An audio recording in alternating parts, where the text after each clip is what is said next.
So ಈಗಾಗಲೇ ಮಾನ್ಯ Ravikumar sir ಹೇಳಿದಂಗೆ ಬೆಳಗಾವಿ ಚಿಕ್ಕೋಡಿ ಹಾಗೂ ಬೆಳಗಾವಿ ನಗರದ ಕೋರ್ ಕಮಿಟಿ ಸಭೆಯಲ್ಲಿ ನಾವು ಇವತ್ತೊಂದೆಲ್ಲ ನಿರ್ಣಯಕ್ಕೆ ಬಂದಿದ್ದೀವಿ. ಸೊ ಅಂದರೆ ಇದೀಗ ಅವ್ರು ಹೇಳಿದಂಗೆ ನಮ್ಮ ರಾಜ್ಯ ಅಧ್ಯಕ್ಷರಾದ ಸನ್ಮಾನ್ಯ ವಿಜೇಂದ್ರ ಅವರು, ವಿರೋಧಿ ಪಕ್ಷ ನಾಯಕರಾದ ಸನ್ಮಾನ್ಯ ಆರ್ ಅಶೋಕ್ ಅವರು ಇವರ ನೇತೃತ್ವದಲ್ಲಿ ನಾವು ಅಂದರೆ 9ನೇ ತಾರೀಕು ಡಿಸೆಂಬರ್ 9ರಂದು ಇಲ್ಲಿ ಬೆಳಗಾವಲ್ಲಿ ಸುವರ್ಣಸೌಧಕ್ಕಿಂತ ಮುಂಚೆ ಒಂದು ದೊಡ್ಡ ಪ್ರಮಾಣದಲ್ಲಿ ರೈತರು ಹೋರಾಟ ಮಾಡಬೇಕಂತೇಳಿ ಇವತ್ತೊಂದು ನಿರ್ಣಯ ತೊಗೊಂಡಿದ್ದೀವಿ. ಸೊ ಅಂದರೆ ಆ ಹೋರಾಟಕ್ಕೆ ಇಡೀ ಬೆಳಗಾವಿ ಜಿಲ್ಲೆ ರೈತರು, ನಮ್ಮ ಭಾರತೀಯ ಜನತಾ ಪಾರ್ಟಿ ಕಾರ್ಯಕರ್ತರು ಬರ್ತಾರೆ ಮತ್ತು ಇಡೀ ರಾಜ್ಯದಿಂದ ನಮ್ಮ ಎಸ್ ಪಾಟೀಲ್ ನಡಳ್ಳಿಯವರು ಅಂದ್ರೆ ಅವ್ರ ಮುಖಾಂತರ ಹೊರಗಿಂದನೂ ರೈತರ ಸುಮಾರು ಒಂದು 20,000 ಜನ ರೈತರನ್ನ ಸೇರಿಸಿ ಹೋರಾಟ ಮಾಡಬೇಕಂತೇಳಿ ನಾವು ಇವತ್ತೊಂದು ನಿರ್ಣಯ ಮಾಡಿದ್ದೀವಿ.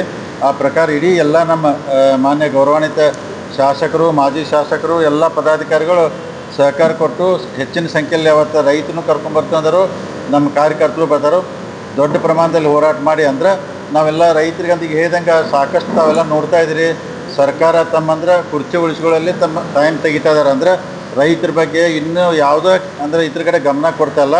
ಅದಕ್ಕೆ ಇದೊಂದು ದೊಡ್ಡ ಪ್ರಮಾಣ ಹೋರಾಟ ಮಾಡಿ ಸೊ ರೈತರಿಗೆ ಮತ್ತು ಸಾರ್ವಜನಿಕ ಏನು ಸಾಧ್ಯ ಆದಷ್ಟು ಅವಕಾಶ ಕೊಡೋಕ್ಕಾಗ್ತೈತಿ, ಆ ಅವಕಾಶದ ಮುಖಾಂತರ ಹೋರಾಟ ಮಾಡ್ತೀವಿ. ಇದ್ರ ಜೊತೆಗೆ ಇನ್ನೊಂದು ಹಿಂದಿನ ಮುಖ್ಯಮಂತ್ರಿ ಸನ್ಮಾನ್ಯ ಬಸವರಾಜ ಬೊಮ್ಮೆಯವರು ಇದ್ದಾಗ ಸುಮಾರು ಇಲ್ಲೇ ಒಂದು ಕ್ಯಾಬಿನೆಟ್ ಮಾಡಿ 5,000 ಕೋಟಿ ನೀರಾವರಿಗೆ ಯೋಜನೆ ಪ್ರಾರಂಭ ಮಾಡಿದ್ರು. ಅವರು ಅನುಮೋದನೆ ಕೊಟ್ಟಿದ್ದರು. ಅದರೊಳಗೆ ನಮ್ಮ ಕ್ಷೇತ್ರ ಇತ್ತು, ಚಿಕ್ಕೋಡಿ ಇತ್ತು, ಕಿತ್ತೂರಿತ್ತು. ಇನ್ನೂ ಆ ಕೆಲಸಗಳ ಪ್ರಗತಿಯಾಗಿ ಅಂದರೆ ಸ್ಪೀಡಾಗಿ ಆಗ್ತಾಯಿಲ್ಲ, ಅದಕ್ಕೆ ಅನುದಾನ ಬರ್ತಾಯಿಲ್ಲ. ಇಂಥ ಅನೇಕ ವಿಚಾರನ ಇಟ್ಕೊಂಡು ಇದ್ರ ಜೊತೆಗೆ ಇಡೀ ರಾಜ್ಯದಲ್ಲಿ ಅಂದ್ರೆ ನಮ್ಮ ಹಾಲಿಗೆ ಪ್ರೋತ್ಸಾಹಧನ ಬರ್ತೈತೆ ₹5, ಅದು ಸುಮಾರು ಒಂದು 600 ಕೋಟಿ ಇನ್ನೂ ರೈತರಿಗೆ ದುಡ್ಡು ಕೊಡಬೇಕಾದ್ರೆ.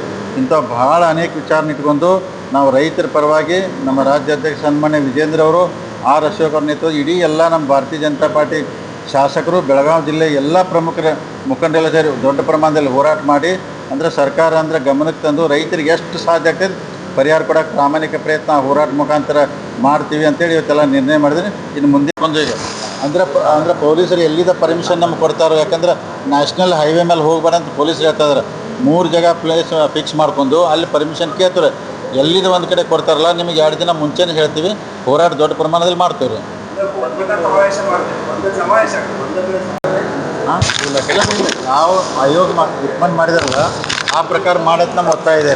ಅಂದ್ರೆ ಗೋಕಾಕು ಚಿಕ್ಕೋಡಿ ಜಿಲ್ಲೆ ಆಗ್ಬೇಕಂತ ಆಯೋಗ ಏನು ರಿಕಮೆಂಡ್ ಮಾಡಿದಲ್ಲ, ಆಯೋಗ ಪ್ರಕಾರ ಮಾಡಿ ಅಂತ ಹೇಳ್ತಾ ಇದ್ದೀವಿ. ಯಾಕಂದ್ರೆ ಈಗ 15 ತಾಲೂಕು ಆಗಿಬಿಟ್ಟಿವೆ. ಈಗ ಅಂದರೆ ಒಂದೊಂದು ಜಿಲ್ಲೆಗೆ ಆದರೆ 5 ತಾಲೂಕು ಬರ್ತಾವೆ ಆಗಬೇಕು. ಯಾಕಂದ್ರೆ ಆಡಳಿತ ದೃಷ್ಟಿಯಿಂದ ಮಂದಿಗೆ, ಯಾಕಂದ್ರೆ ಬೆಳಗಾವಿ ರೀ ಖಾನಾಪುರ ಸ್ಟಾರ್ಟ್ ಮಾಡಿ ಅತನಿ ತನಕ 200 ಕಿಲೋಮೀಟ್ರ್ ಮೇಲ್ಪಟ್ಟ ದೂರ ಇದೆ. ಅದಕ್ಕೆ ಸಾರ್ವಜನಿಕ ತೊಂದರೆ ಆಗ್ತೈತಿ.